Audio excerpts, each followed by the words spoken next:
Bonjour et bienvenue dans cette nouvelle vidéo, je suis Sébastien, je suis ravi de vous retrouver aujourd'hui pour une vidéo dans laquelle on va parler de la rentabilité d'un bien immobilier et en particulier on va répondre à cette question: qu'est-ce qu'il faut mettre en œuvre pour augmenter la rentabilité d'un bien immobilier?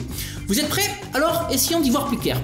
Quand vous investissez dans l'immobilier, le premier moyen auquel on pense pour augmenter la rentabilité de l'investissement immobilier, c'est d'augmenter le loyer. Et pour ça, ne nous mentons pas, ce qu'il va falloir faire, c'est avoir un logement sexy, un logement moderne. Forcément, un logement moderne se louera beaucoup plus facilement et surtout beaucoup plus cher qu'un logement qui n'a pas été rénové depuis 15 ans, 20 ans, voire même 30 ans. Ce que je vous encourage donc immédiatement à faire dès l'instant où vous investissez dans l'immobilier, c'est rénover vos appartements ou rénover vos maisons de façon à ce que vous puissiez les louer plus vite, mais surtout plus cher, tout en s'assurant que vous proposiez des biens de qualité. Attention, faire de l'immobilier, c'est bien, mais par contre, il faut quand même prendre soin de ses locataires. Donc, proposer des logements modernes et sexy. Mais ce n'est pas suffisant parce que vous allez pouvoir augmenter la rentabilité de vos biens immobiliers grâce au loyer en utilisant des stratégies de location à haut rendement. Par exemple, pensez à faire du meublé haut de gamme plutôt que de la location nue. Et oui, lorsque vous faites de la location meublée, vous apportez un certain nombre de services et de prestations complémentaires, ce qui justifie un loyer plus élevé qu'en location nue. Mais vous pouvez encore augmenter vos loyers en faisant par exemple de la colocation si le logement s'y prête, s'il est suffisamment grand, ou encore de la location courte durée.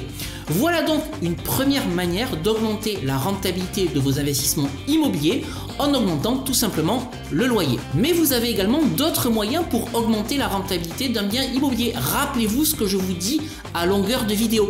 Lorsque vous faites de l'immobilier, vous êtes des chefs d'entreprise.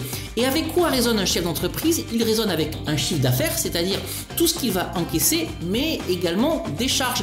Et le second moyen d'augmenter la rentabilité d'un bien immobilier, eh bien, ça va être de réduire les charges. Et la plus grosse charge d'un bien immobilier, c'est le crédit.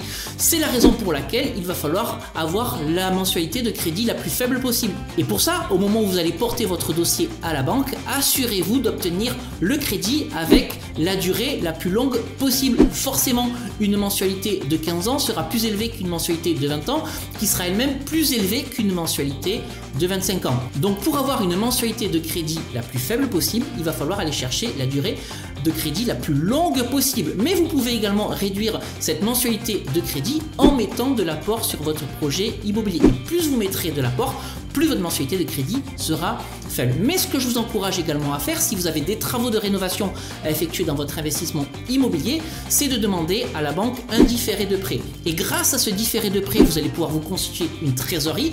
Et cette trésorerie accumulée, n'hésitez pas ensuite à la réinjecter dans votre crédit immobilier en remboursement par anticipation, ce qui vous permettra encore une fois de réduire la mensualité de votre crédit immobilier.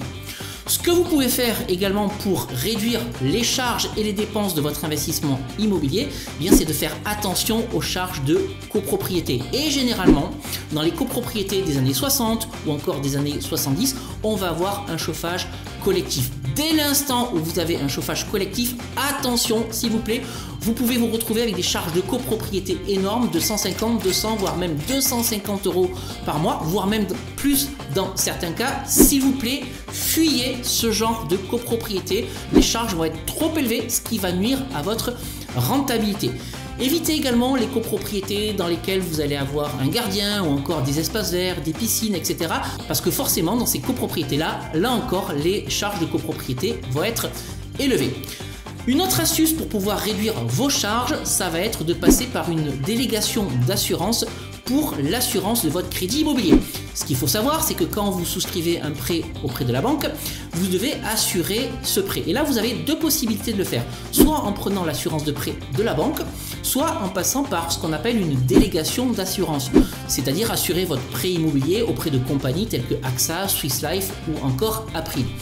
Alors pourquoi est-ce que l'assurance de prêt est plus importante lorsqu'on la souscrit auprès de la banque? Eh bien tout simplement parce que l'assurance de prêt de la banque est indexée sur le capital emprunté. Alors que si vous passez par une délégation d'assurance, le montant de l'assurance est indexé sur le capital restant dû. Et donc plus vous allez avancer dans le remboursement de votre crédit immobilier, plus le montant de l'assurance de prêt va diminuer. Voilà donc là une nouvelle opportunité de réaliser des économies. Un autre levier que vous avez pour réduire les frais liés à votre investissement immobilier, ça va être de négocier les frais de gestion de l'agence immobilière si vous avez fait le choix de gérer votre investissement locatif par une agence immobilière. Sachez que vous avez la possibilité de comparer les offres de gestion entre Nexity, Plaza ou encore La Forêt, etc. Mais sachez que même lorsque vous allez rencontrer Plaza, La Forêt, Nexity et tous les autres, vous avez aussi là la possibilité de négocier les frais de gestion qui vont vous être proposés.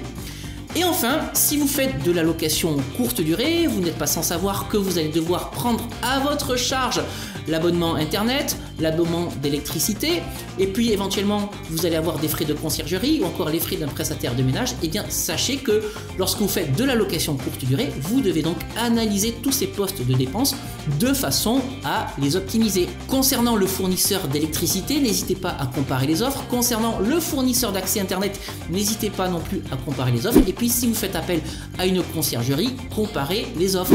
En moyenne, le coût d'une conciergerie va être entre 20 et 25% de votre chiffre d'affaires net, mais attention, il va falloir également rajouter là-dessus les frais de ménage. Donc comparez bien les diverses offres des conciergeries. Et puis si vous préférez garder la partie, ce que j'appelle amont administrative commerciale de votre location courte durée et que vous ne souhaitez déléguer uniquement que les tâches qui sont sur le terrain, comparez également les diverses propositions des différents prestataires de services que vous allez solliciter. Voilà donc encore une fois quelques leviers que vous allez avoir à votre disposition pour réduire les charges de votre investissement immobilier. Alors qu'est-ce qu'il faut retenir de cette vidéo? J'insiste, quand vous faites de l'immobilier, vous êtes des chefs d'entreprise. Vous avez un chiffre d'affaires qui correspond aux recettes et aux loyers que vous allez encaisser, mais vous avez également des dépenses, le crédit immobilier, la taxe foncière, les charges de copropriété, les diverses assurances, et puis si vous faites de la location courte durée, les frais d'électricité, les frais d'abonnement internet, les frais de délégation, etc., etc.